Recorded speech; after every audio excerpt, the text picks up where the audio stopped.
les récompenses de la loyauté. Amen. Question. Quelle est la récompense de la loyauté? Tout le monde sait que les rebelles mentionnés dans la Bible ont fini mal.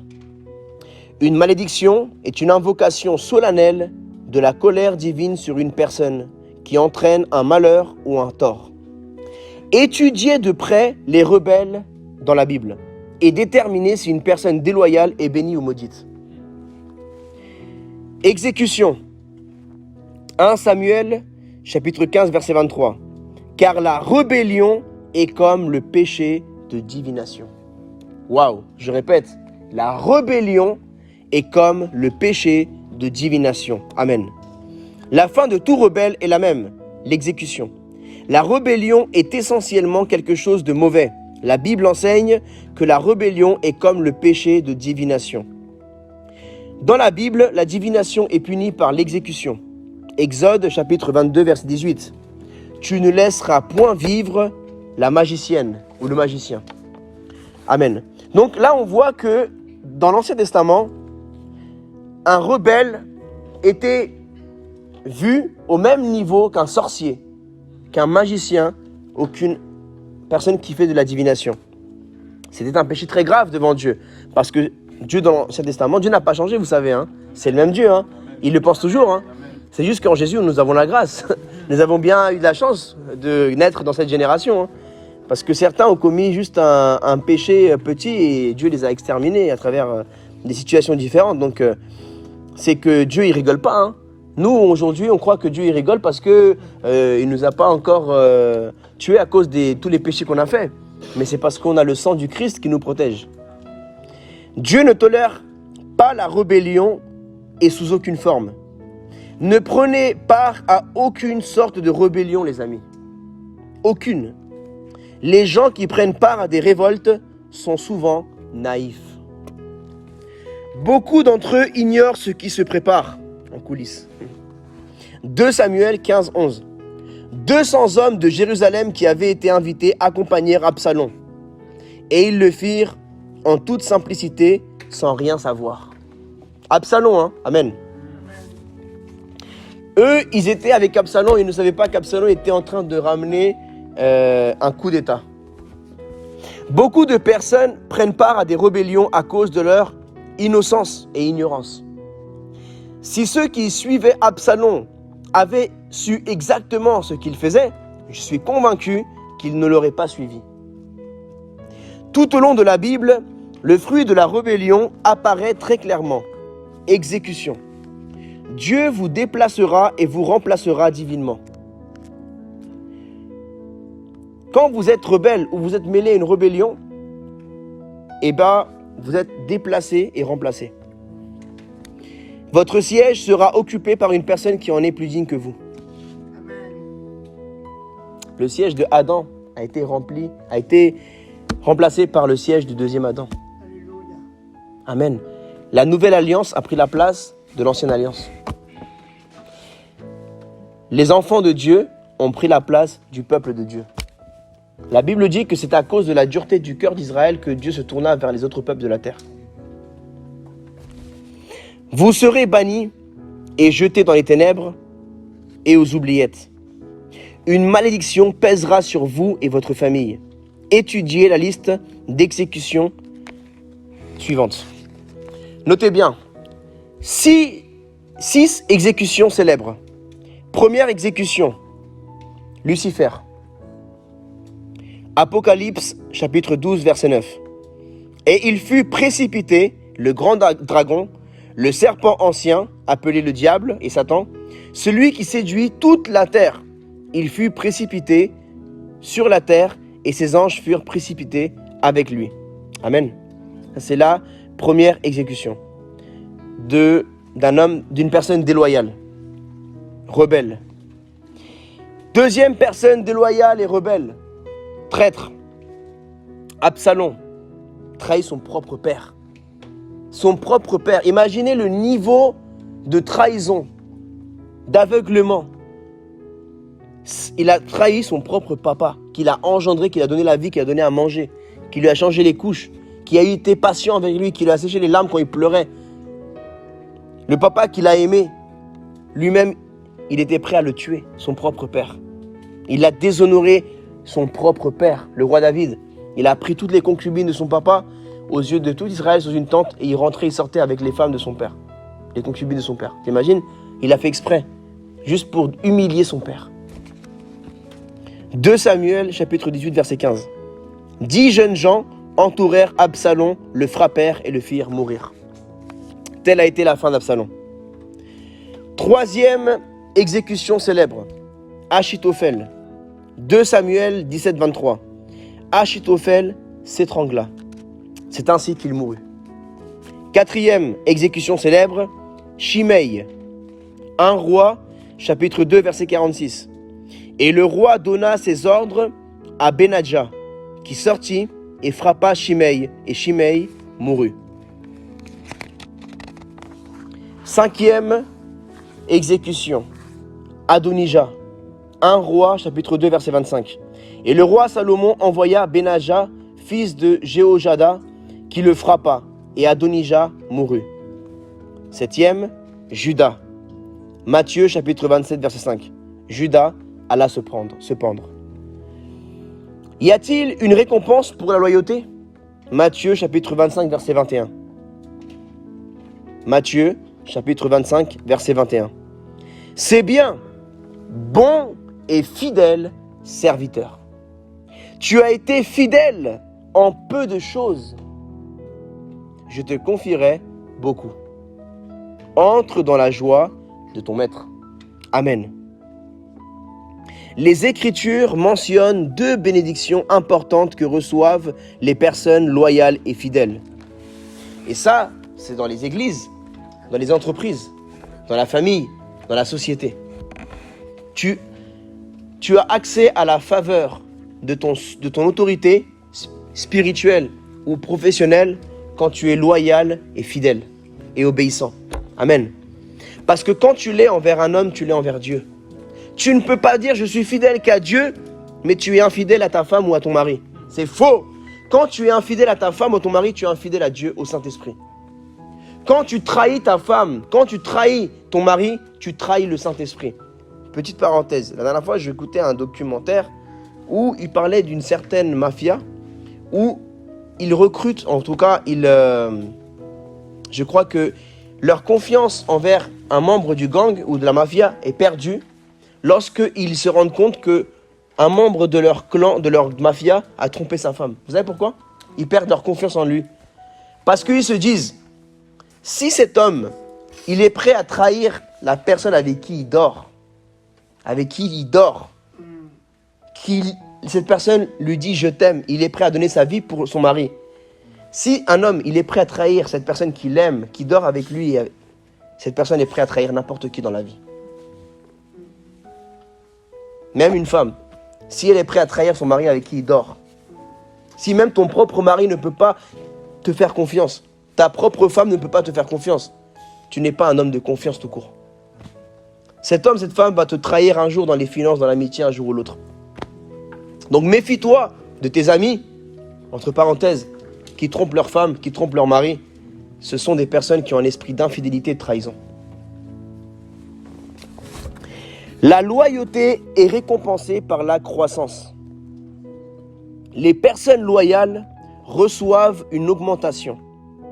Beaucoup de choses de la part du Seigneur.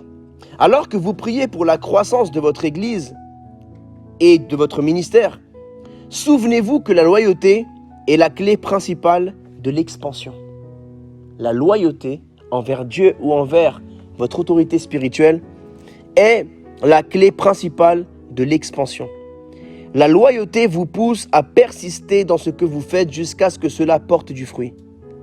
Je vous encourage à faire un peu de recherche. Vous découvrirez que les grandes églises qui s'accroissent diffèrent par leur style, leur stratégie et ce sur quoi l'accent est mis. Certaines sont des églises qui gagnent des âmes et d'autres mettent l'accent sur les miracles et le Saint-Esprit. Certaines méga-églises sont orientées vers les services sociaux et la politique. D'autres grandes églises mettent l'accent sur la prospérité et la domination. Toutes ces églises différentes diffèrent grandement dans beaucoup de domaines. Mais à bien y regarder de près, on se rend compte que ces grandes églises ont un dénominateur commun. Presque toutes les grandes églises sont dirigées par des pasteurs qui sont restés fidèles à la même église pendant longtemps. Quand un pasteur se déplace au bout de quelques années, il n'expérimente pas une croissance soutenue. Si vous êtes un ministre qui désire l'expansion et la croissance, vous devez être prêt à rester à un seul endroit pendant longtemps. Demandez à Dieu le privilège de vous investir dans votre vie à un seul endroit. Et petite parenthèse, si tu veux être un leader qui voit ta cellule grandir de disciples, non pas pour la gloire d'une église, non pas pour la gloire de ta cellule de maison, mais pour la gloire du Christ, que tu formes des disciples, que tu vois que les disciples qui viennent à tes côtés prospèrent à tout égard aussi. Parce que toi-même, tu es une source de prospérité, de bénédiction. Tu enseignes les disciples que Dieu t'a confiés à travers ton père spirituel et ton pasteur. Amen. Donc, en tant que femme ou homme, vous êtes disciple, futur leader, parce que vous êtes en train d'être formés pour devenir des leaders dans le temps de Dieu. Amen. Et d'avoir votre petit groupe de disciples, cellule de maison, groupe de maison comme vous les appeliez. Chaque église l'appelle avec un nom différent. Eh bien, le but, c'est que tout ce qui passe par tes mains grandisse. Amen. Tout ce qui passe par tes mains puisse être fertile, puisse prospérer. Voyez dans la Bible, tout ce qui passait par les mains de Joseph prospérait. Tout ce qui passait par les mains de certains hommes, même Isaac, même Abraham, tout ça prospérait. Parce que c'était des hommes qui étaient loyaux. Regardez la loyauté de Jacob envers son beau-père. Même si son beau-père lui faisait des coups bas, il a toujours été loyal et fidèle parce qu'il savait qu'il devait être là et c'était là où Dieu l'avait établi. Amen. Je vous encourage, je suis dans le ministère pour le reste de ma vie. Mon engagement envers les personnes qui m'entourent est un engagement à vie et vice-versa. Je suis loyal envers eux et je prie qu'ils soient loyaux envers moi. La bénédiction de la grandeur est réservée aux personnes fidèles et loyales. Amen. Entourez-vous de personnes loyales et fidèles dans votre vie. Entourez-vous de personnes fidèles, loyales dans votre vie. Petit point. Les personnes loyales expérimentent la faveur de Dieu. La deuxième bénédiction rattachée à la fidélité consiste à entrer dans la joie du Seigneur. Cela signifie expérimenter la faveur de Dieu. Quand vous avez la faveur de Dieu, vos ennemis ne prospèrent pas autour de vous. Et les manigances de vos ennemis ne pourront pas prospérer envers vous parce que vous êtes loyal envers Dieu. Parce que vous êtes fidèle à Dieu, fidèle au Saint-Esprit. Alors Dieu aussi sera fidèle envers vous et il vous protégera parce que vous avez protégé votre fidélité et votre loyauté envers le Saint-Esprit. Celui qui est loyal, ou celle qui est loyale envers l'épouse d'un homme, est loyale envers cet homme, envers l'époux. Et certainement l'époux va le remercier ou la remercier pour la loyauté et la fidélité qu'il a eue envers son épouse. Amen. Et l'église locale, l'église universelle, n'est-elle pas l'épouse du Christ? Si nous sommes fidèles envers notre église locale où Dieu nous a établis, si nous sommes fidèles envers l'église de Jésus-Christ, nous sommes fidèles envers Jésus. Mais si nous sommes infidèles, déloyaux, et nous trahissons l'église locale où Dieu nous a établis, la famille spirituelle où Dieu nous a établis, alors nous sommes déloyaux envers l'époux et envers le pasteur. Amen. Tout à l'heure, nous avons lu un verset qui m'a touché. Matthieu chapitre 25, verset 21. J'aimerais un peu développer ce passage. C'est bien, bon et fidèle serviteur. Là, c'est Jésus qui parle. Tu as été fidèle en peu de choses. Je te confierai beaucoup. Entre dans la joie de ton maître. Amen. Là, Dieu nous montre que lorsque un chrétien, une chrétienne se garde en sainteté, persévère dans sa vie terrestre, bien que tu vis des déserts, des tempêtes, des problèmes, mais tu te maintiens fidèle dans la sainteté, même si tu reçois des injustices. Et peut-être même il y a des moments où le diable veut te tenter de séduire, que tu en veuilles à Dieu. Parce que Dieu ne t'a pas donné ce que tu voulais à un moment précis. Mais toi, tu t'es maintenu fidèle à Dieu. Tu t'es maintenu fidèle dans ton service. Malgré les déserts et les tempêtes que tu avais, tu t'es maintenu dans le service, dans le département de l'église où Dieu t'a établi. Vous savez, moi, j'ai vécu des tempêtes, des déserts, des épreuves. mais je suis maintenu fidèle à l'église. Je suis venu prêcher dimanche, vous m'avez vu là, des dimanches. Mais j'avais vécu des tempêtes, des déserts. Mais j'ai dû venir être fidèle avec la responsabilité que Dieu m'a confiée. Amen. La responsabilité engendre l'autorité spirituelle. Quand tu es fidèle, tu reçois l'autorité spirituelle. Pourquoi Jésus a la plus grande autorité spirituelle de l'univers? Parce que Jésus a été l'être le plus fidèle à Dieu de toute l'histoire de l'humanité. Personne n'a été plus loyal envers Dieu que Jésus. Personne n'a été plus fidèle envers Dieu le Père que Jésus. Personne n'a été plus obéissant envers Dieu le Père que Jésus. Jésus a été tenté de provoquer une rébellion contre le Père. Rappelez-vous, avant de commencer son ministère, après avoir été baptisé, le diable, Satan, lui est apparu dans le désert et il l'a séduit. Il a tenté de le séduire et lui dire, viens avec moi, fais partie du royaume des ténèbres et je te donnerai une part du gâteau.